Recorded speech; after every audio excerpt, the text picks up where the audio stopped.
नमस्कार, आप देख रहे हैं न्यूज मंच और मैं हूं विशाल वैभव। तेजस्वी यादव जिस तरह से लगातार बयान दे रहे हैं आरक्षण को लेकर, उसको लेकर बिहार बीजेपी नेताओं ने जो है जमकर हमला बोला है। क्या कुछ कहा है बीजेपी के शीर्ष नेताओं ने, क्योंकि लगातार इन दिनों बिहार में आरक्षण को लेकर राजनीतिक बयानबाजी हो रही है और इसको लेकर पक्ष और विपक्ष दोनों तरफ से जुबानी जंग जारी है। तो इस जुबानी जंग में किसने क्या कुछ कहा है, छोड़ जाते हैं आपको तमाम उन प्रतिक्रियाओं के साथ। बने रहिए न्यूज मंच के साथ। न्यूज मंच के लिए विशाल वैभव, पटना। उससे बिहार के लोग उनको अच्छी तरह से जानते हैं कि किस प्रकार से वह राजनीति बिहार के विकास और लोगों की सेवा के लिए नहीं, खुद अपने लिए, अपने परिवार के लिए करते हैं। भ्रष्टाचार को बढ़ावा देने वाले लोग। और आप ध्यान दीजिए, 2020 के विधानसभा चुनाव के अंतिम चरण के मतदान हो गए थे और मतदान के 2 दिन बाद जब लोग परिणाम की प्रतीक्षा कर रहे थे, उस बीच उनको अहम हो गया था, भ्रम हो गया था कि हमारी सरकार बनने वाली है। और आरजेडी के कार्यकर्ताओं ने, उनके नेताओं ने जिस प्रकार से 2 दिन में बिहार में तांडव किया कि आज 25,000 दे दो, नहीं तो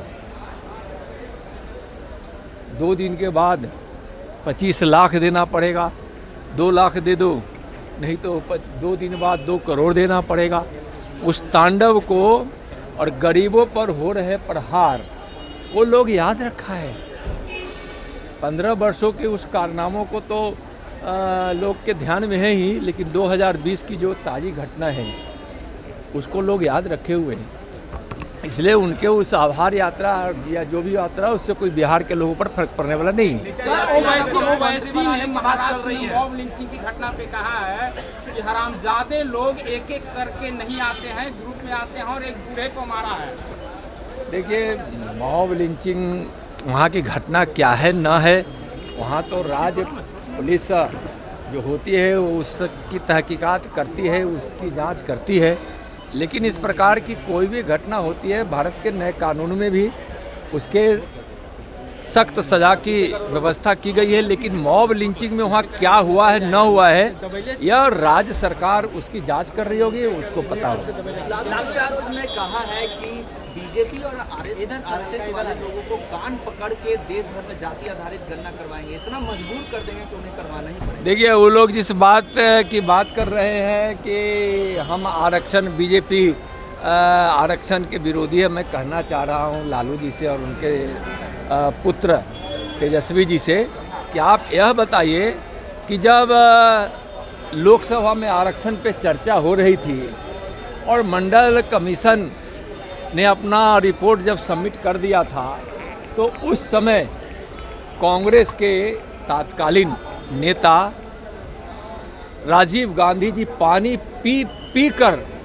पिछड़ों के आरक्षण का विरोध कर रहे थे। उसी कांग्रेस के साथ जो आरक्षण के विरोधी रही है, जो गरीब गुरबों के हक मारने में ही विश्वास रखती थी, उसके साथ सरकार में सम्मिलित होकर लालू जी ने जो पाप किया है और तेजस्वी जी जो कर रहे हैं, यह लोग जानते हैं। आरक्षण विरोधी कोई है तो कांग्रेस है, आरजेडी है। आरक्षण की नीति को आज से ही नहीं, भारतीय जनता पार्टी ने जनसंघ के जमाने से स्वीकार किया था। और जैसे ही माननीय प्रधानमंत्री आदरणीय नरेंद्र मोदी जी शपथ लिए, उसके बाद मोदी जी के नेतृत्व में दिल्ली की सरकार ने ओबीसी आयोग को संवैधानिक दर्जा देकर आरक्षण की नीति को और मजबूत किया है। पिछड़ों को, गरीबों को, दलितों को जो आरक्षण भीम साहब अम्बेडकर जी ने जो प्रावधान किया था, उसका प्रबल समर्थन भारतीय जनता पार्टी करती है। और माननीय प्रधानमंत्री आदरणीय नरेंद्र मोदी जी ने वैसे संस्थानों में, जगहों में जहां आरक्षण लागू होने के बावजूद भी वहां यह आरक्षण की नीति लागू नहीं हुई कर दी गई थी, वहां भी उन्होंने लागू किया। क्यों नहीं लालू जी ने पहले लगातार लालू जी और आरजेडी कांग्रेस की सरकार में रही है, क्यों नहीं पिछड़ा वर्ग आयोग को संवैधानिक दर्जा दिया? क्यों कांग्रेस के उस ऐसी पार्टी जो लगातार आरक्षण के विरोध करती रही है उसके साथ गठबंधन की सरकार करती रही? आरजेडी, लालू जी, तेजस्वी, कांग्रेस पिछड़ों के आरक्षण के घोर विरोधी हैं, नाटक करते हैं, दिखावा करते हैं, वो लोग गरीब विरोधी हैं। तेजस्वी यादव कह रहे हैं कि पीएम मोदी विदेश में एक तरफ शांति की बात करते हैं और दूसरी तरफ जो है भाजपा नेता मस्जिद में घुसकर मुस्लिमों को मारने काटने की बात करते हैं। देखिए, भारतीय जनता पार्टी सबका साथ, सबका विकास, सबके सम्मान की बात करती है और यह तुष्टीकरण की राजनीति नहीं करती है। उनका कहना गलत है कि भारतीय जनता पार्टी करती है। भारतीय जनता पार्टी की ऐसी कोई नीति नहीं है। हम तुष्टीकरण नहीं करना चाहते हैं। इस देश में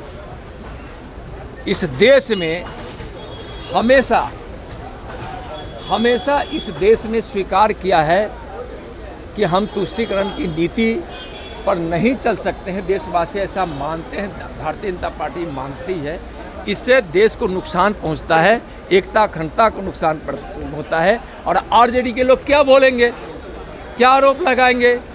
कांग्रेस के लोग क्या बोलेंगे जिसके तुष्टीकरण की नीति के कारण देश का बंटवारा हो गया, भारत का विभाजन हो गया? तुष्टीकरण के कारण यहाँ वैसे लोगों को अधिकार से, बहुत सारे अधिकारों से वंचित रखा गया। वह तुष्टीकरण की नीति हमेशा इस देश के साथ और देश के लोगों के साथ अन्याय करती रही है। वह पार्टी क्या बोलेगी जो तुष्टीकरण की नीति में ही विश्वास रखती है? आप लोगों को टुटपुंजिया नेता बता रहे हैं। तेजस्वी यादव कह रहे हैं कि बोल करके कुछ बन जाना चाहते हैं ये लोग। ना मैं तो अकेले मैदान में आए ना। कौन बोलते हैं? तेजस्वी यादव। किसको बोलते हैं? पहले तो ये समझ लीजिए ना, आप क्या सोचते हैं कि ये जातीय गणना किसने कराई? सर सामने देखिए सर।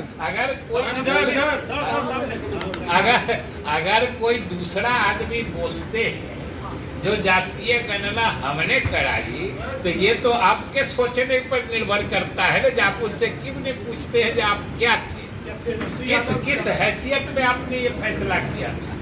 फैसला तो मुख्यमंत्री लेता है, बाकी लोग तो साथ देते हैं। एक सवाल लोगों के मुख्यमंत्री नीतीश कुमार के पहल, सोच और इस निर्णय पर सभी दल सहमत हुए। इसमें हम कोई छिपाना नहीं चाहते, सब दल तो सिर्फ सहमत थे। ये सोच और गरीबों को हक दिलाने की बात की शुरुआत, पहल और निर्णय ये सिर्फ और सिर्फ नीतीश कुमार का। इसमें सब लोगों ने साथ दिया है, तो इससे कोई इनकार नहीं करता है कि सबने विधानसभा में इसमें समर्थन दिया था, किसी ने विरोध नहीं किया। लेकिन सोच तो नीतीश कुमार की थी, ये परिकल्पना तो नीतीश कुमार की थी। ये भी सब लोगों को खुले दिल और दिमाग से स्वीकार करना चाहिए।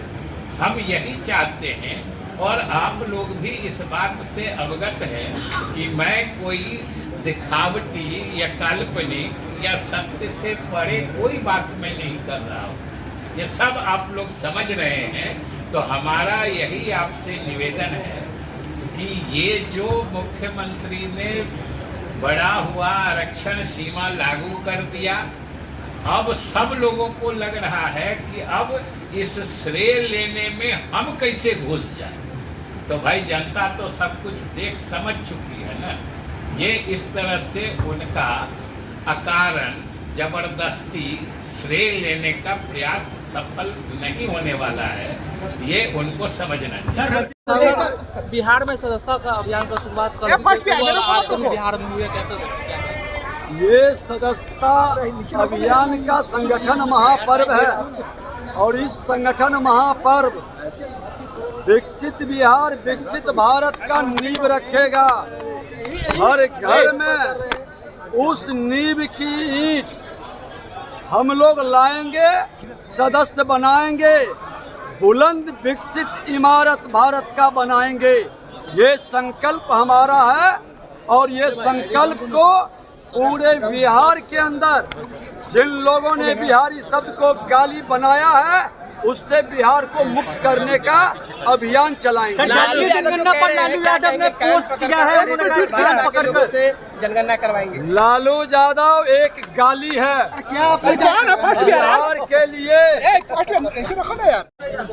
ये ऐतिहासिक पल है हमारे लिए कि भारतीय जनता पार्टी का सदस्यता अभियान की शुरुआत हुई और हम लोगों को सदस्यता अभियान का सौभाग्य से भागीदार मिले। ये अपने आप में अनोखा कार्य है हमारे लिए। लगभग 1.5 महीने तक ये पूरा कार्यक्रम चलेगा और करोड़ों की संख्या में बिहार में भारतीय जनता पार्टी के लोग सदस्य बने। लालू यादव जी गुंडा के बोली बोल रहे हैं। लालू जी ने धमकाने का प्रयास किया है, उनको गलतफहमी है, वो एकदम गलतफहमी निकाल दें, गुंडे की बोली बोलना बंद कर दें। वो धमका नहीं सकते हैं, कान पकड़ने किसी को नहीं कह सकते हैं और उनकी राजनीतिक हैसियत नहीं है। पिछले कई वर्षों से लालू जी चुनाव हार रहे हैं और आगे भी हारते रहेंगे। ने कहा कि लालू यादव जी का उम्र के हिसाब से याददाश्त कमजोर हो गया है। बिहार में गन्ना हो चुका है, जाति का गन्ना हो चुका है और वो बोलते हैं कि हम गन्ना करवाएंगे। अब कौन सा गन्ना करवाएंगे? अरे तो पूरा देश उनको सिंगापुर में जाके करवावे गन्ना हो। यहाँ पर तो सब गन्ना हो गया बिहार में।